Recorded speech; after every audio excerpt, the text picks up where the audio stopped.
Hello guys, welcome to agri cross. आज हम एक बहुत ही इंपॉर्टेंट वीडियो के साथ आपके सामने आए हैं जो कि है IBPS AFO prelims important topics. एक बहुत ही डिमांडेड टॉपिक था वीडियो के लिए, इसीलिए आज मैंने इसके ऊपर वीडियो बनाई। ये टॉपिक बेसिकली है कि ऐसे कौन से इंपॉर्टेंट टॉपिक्स हैं सिर्फ जिनको कवर करके प्रीलिम्स ईजिली निकाला जा सकता है। तो चलिए बिना किसी देरी के वीडियो को स्टार्ट करते हैं। सबसे पहले इस चीज़ के लिए हमें ये समझना होगा कि एग्ज़ाम पैटर्न क्या होता है IBPS का। मैंने इसके रिगार्डिंग और 3 मंथ स्ट्रैटेजी के रिगार्डिंग ऑलरेडी एक वीडियो बनाया हुआ है जिसका लिंक मैं आपको डिस्क्रिप्शन बॉक्स में डाल दूँगी। तो अगर आपको स्ट्रैटेजी के अकॉर्डिंग देखना है तो आप वो वाली वीडियो देख सकते हैं। ये बेसिकली एग्ज़ाम पैटर्न और मोस्ट एक्सपेक्टेड क्वेश्चंस या फिर एक्सपेक्टेड टॉपिक्स के बारे में रहेगा कि ऐसे कौन से क्वेश्चंस हैं जो ज़्यादातर रिपीट पे आए हैं, तो वो टॉपिक्स ऑटोमेटिकली इंपॉर्टेंट हो जाते हैं। 3 सब्जेक्ट्स में होता है ये, इंग्लिश, रीजनिंग, मैथ्स, और मोस्ट इंपॉर्टेंट ये क्वालिफाइंग नेचर का एग्ज़ाम होता है। मतलब इसके मार्क्स मेंस में नहीं जुड़ते, तो हमें बेसिकली इसको क्वालिफाई करना होता है। और अगर आपने देखा हो तो इसमें सेक्शनल कट ऑफ भी होता है और एक टोटल कट ऑफ भी होता है। सेक्शनल कट ऑफ तो बहुत ही कम रहता है, टोटल कट ऑफ थोड़ा सा ज़्यादा होता है। पिछले सालों में तो ज़्यादा नहीं गया है, लाइक 20 to 30, मतलब 35 के अराउंड तक ही, 29, 22 ऐसे लास्ट ईयर्स के टोटल कट ऑफ रहे हैं। और सेक्शनल कट ऑफ तो वैसे भी कम ही जाता है इसका। तो अगर हम स्ट्रैटेजी के अकॉर्डिंग चले कि हम कुछ स्पेसिफिक टॉपिक्स या स्पेसिफिक चैप्टर्स उठा के चले जिनको हम स्ट्रॉन्ग कर लें, तो ये एग्ज़ाम क्वालिफाई करना बहुत ही ईजी हो जाता है। तो सबसे पहले हम बात करेंगे इंग्लिश लैंग्वेज की। इंग्लिश लैंग्वेज में बहुत लोग IBPS AFO में डरते हैं क्योंकि उनको लगता है कि यहाँ पे इंग्लिश टफ आएगी, ऐसा कुछ है। बट ऐसा कुछ नहीं है। हाँ, English comparatively non agriculture background students के हिसाब से अगर देखा जाए या नॉन एग्रीकल्चर एग्ज़ाम्स के हिसाब से देखा जाए तो ईजी आता है। बट कुछ ऐसे टॉपिक्स हैं जो अगर आप कवर कर लेते हैं तो ये एग्ज़ाम बहुत ही इजी हो जाता है। या फिर इंग्लिश की कट ऑफ बहुत बच्चों की रुक भी जाती है इस वजह से कि इंग्लिश में ही टोटल कट ऑफ उनकी ऊपर हो जाती है, मतलब क्वालिफाई हो जाता है। बट सिर्फ इंग्लिश की सेक्शनल रह जाती है, इस वजह से वो ओवरऑल कट ऑफ पार करने के बावजूद एग्ज़ाम क्वालिफाई नहीं कर पाते। तो कुछ इंपॉर्टेंट ऐसे टॉपिक्स हैं जिनको आप अगर स्टडी करते हैं तो आराम से आपका इंग्लिश, रीजनिंग, क्वांट सब निकल सकता है। First is reading comprehension. देखिए, कॉम्प्रिहेंशन तो आपको पढ़ना ही पढ़ना पड़ेगा क्योंकि इससे कट टू कट 5 क्वेश्चंस एक लॉन्ग कॉम्प्रिहेंशन से आता ही आता है। एक और कॉम्प्रिहेंशन आता है जिसमें मिसिंग वर्ड्स होते हैं, और वो आप लैंग्वेज और ग्रामर में मैं आपको बताऊंगी। बट हाँ, कॉम्प्रिहेंशन आप अपना सिर्फ इस ऐसे सुधार सकते हैं कि आप इसके मॉक्स दे सकते हैं, प्लस आप थोड़ी अपनी रीडिंग हैबिट सुधार सकते हैं। होता क्या है ना, कॉम्प्रिहेंशन में लोग रीडिंग में अटक जाते हैं, रीडिंग में बहुत टाइम ले लेते हैं, तो वो आगे के क्वेश्चंस कवर ही नहीं कर पाते। तो आपको इस सब चीज़ पे बहुत ध्यान देना है। क्लोज टेस्ट, वही मैंने कहा कि आपको अगर ग्रामर आपको अपनी स्ट्रॉन्ग करनी होगी, ग्रामर सब आप स्ट्रॉन्ग करेंगे तो जो मिसिंग वर्ड्स आते हैं, कभी कभी क्या होता है सेंटेंस वाले मिसिंग वर्ड्स आते हैं कि उन्होंने आपको एक सेंटेंस दे दिया, उसमें उन्होंने एक मिसिंग वर्ड दे दिया, तो वो आपको कंप्लीट करना होता है। और कभी कभी पूरा पैराग्राफ आता है, उसमें कुछ बीच में मिसिंग वर्ड्स होते हैं, वो भी एक तरीके का कॉम्प्रिहेंशन होता है। उसमें 5 वो ऑप्शन दे देंगे आपको, उनमें से आपको सिलेक्ट करना होता है मोस्ट सूटेबल। और एरर स्पॉटिंग, एरर स्पॉटिंग में क्या होता है, वो आपको 5-6 सेंटेंसेस दे देते हैं छोटे छोटे, और उसमें पूछते हैं कि कौन सा सेंटेंस गलत है। तो अगर आप ये 3 और ये चौथा टॉपिक पैराजम्बल्स होता है 4-5, वो आपको एक ही पैराग्राफ होता है छोटा सा बिल्कुल, उसमें 4-5 सेंटेंस क्या होता है वो ऊपर नीचे कर देते हैं, तो उससे क्या होता है आपको उसमें अरेंजमेंट करना होता है। ये 4 ऐसे इंपॉर्टेंट टॉपिक्स हैं जिनको अगर आप कवर कर लेते हैं तो आराम से आपका इंग्लिश का सेक्शनल या फिर इंग्लिश का ओवरऑल भी निकल जाएगा। क्योंकि कॉम्प्रिहेंशन से अगर आप 5 नंबर भी ले लेते हैं और इस पूरे सेक्शन से अगर आपने 10 नंबर, या 10 नंबर तो चलो मैं बहुत ज़्यादा बोल रही हूँ, अगर आप 7 नंबर भी दे लेते हैं तो भी आपका आराम से विदाउट एनी डाउट हो जाएगा।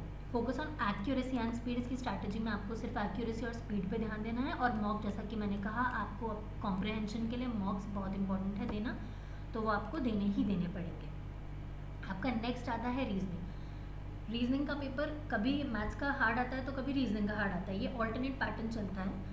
और इसमें आपके सिलॉग्स हैं। सिलॉग्स अगर आप कर लेते हैं, सिलॉग्स तो बेसिकली वैसे 2 से 3 नंबर का ही आता है, कभी कभी बहुत ज़्यादा आ गया तो 5 नंबर का आ जाता है, वरना 2 से 3 नंबर का आता है। अगर आप सिलॉग्स कवर करते हैं तो आप 2 से 3 मार्क्स आराम से गैदर कर सकते हैं।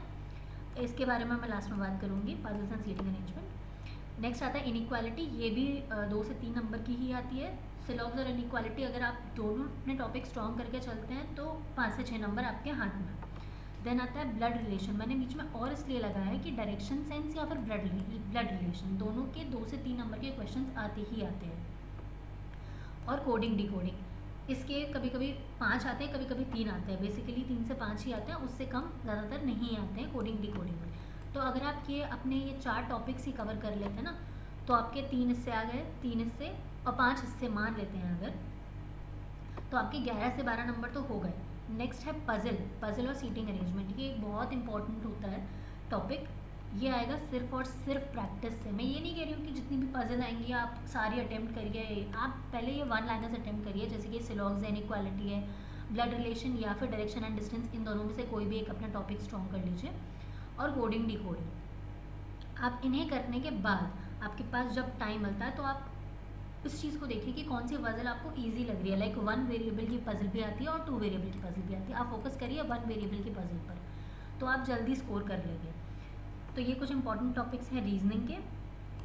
रीजनिंग की स्ट्रैटेजी हमारी क्या रहेगी, जैसे कि मैंने कहा, आप सिलॉग्स और इनइक्वालिटीज़ अपनी स्ट्रॉन्ग करिए। ये दोनों तो आती ही आती हैं, हर बार ऐसा होता ही है, सिलॉग्स और इनइक्वालिटीज़ आती ही आती है।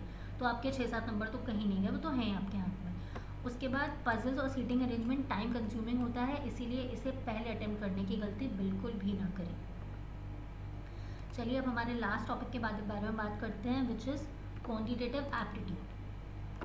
इसमें क्या होता है, कभी सिंप्लीफिकेशन आ जाता है एग्जाम में, कभी अप्रोक्सीमेशन आ जाता है, और दोनों ही ऐसे लेवल के आते हैं जैसे कि 5 क्वेश्चन होंगे आपके, और 5 में से 3 तो डुएबल होते ही होते हैं, और अगर कभी कभी एग्जाम में 3 आते हैं तो वो तीनों ही डुएबल होते हैं। ऐसा नहीं देंगे वो कि आपको 5 दे दें और पाँचों की पाँचों आपसे नहीं हो रहे, डुएबल होते हैं। तो आप इसमें 3 से 4 नंबर आराम से ला सकते हैं अगर आप सिंप्लीफिकेशन या अप्रोक्सीमेशन को अपना स्ट्रॉन्ग करते हैं। नेक्स्ट आपको क्वाड्रेटिक इक्वेशंस पे फोकस करना है। क्वाड्रेटिक इक्वेशंस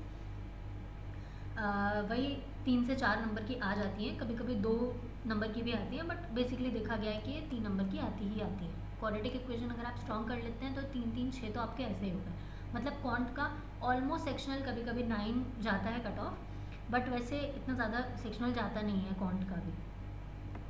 नेक्स्ट हो गई नंबर सीरीज़। नंबर सीरीज़ तो या तो 2 टाइप की होती हैं, मिसिंग नंबर सीरीज़ हो गई, या तो फिर आपकी वो इनकरेक्ट नंबर सीरीज़ जो होती है, जिसमें आपको आइडेंटिफाई करना होता है कि कौन सी गलत है। इसको करने का एक ये ट्रिक होता है कि आप वो पैटर्न्स एक कॉपी में नोट डाउन कर लीजिए, जो पैटर्न्स आते हैं नंबर सीरीज़ में। लाइक कभी कभी होता है कि मल्टीप्लिकेशन आ जाता है, कभी डिवीजन प्लस मल्टीप्लिकेशन आता है, कभी डबल डिफरेंस आ जाता है, कभी एडिशन सब्ट्रैक्शन हो जाता है। तो वो ऑल्टरनेट पैटर्न्स हैं, वो पैटर्न्स आप आइडेंटिफाई कर लीजिए, बस ईजी हो जाएगा आपके लिए अटेम्प्ट करना।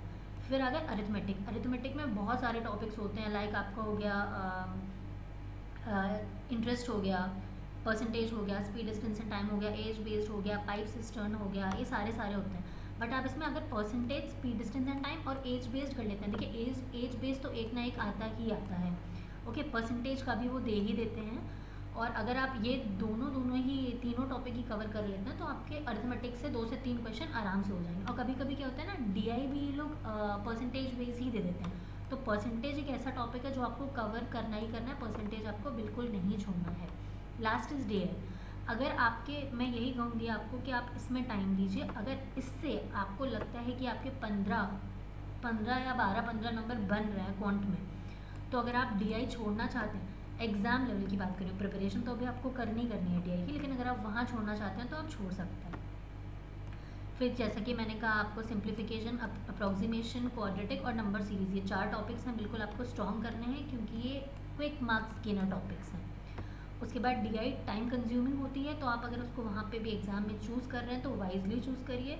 मैं फिर कह रही हूँ, अगर आप DI के अलावा नंबर सीरीज़ और अरिथमेटिक के अलग क्वेश्चंस पे टाइम देना चाहते हैं, after you have secured 15 marks, 12 to 15 marks, तभी आप दें, वरना फिर DI के चक्कर में स्टार्टिंग में बिल्कुल भी ना पड़े।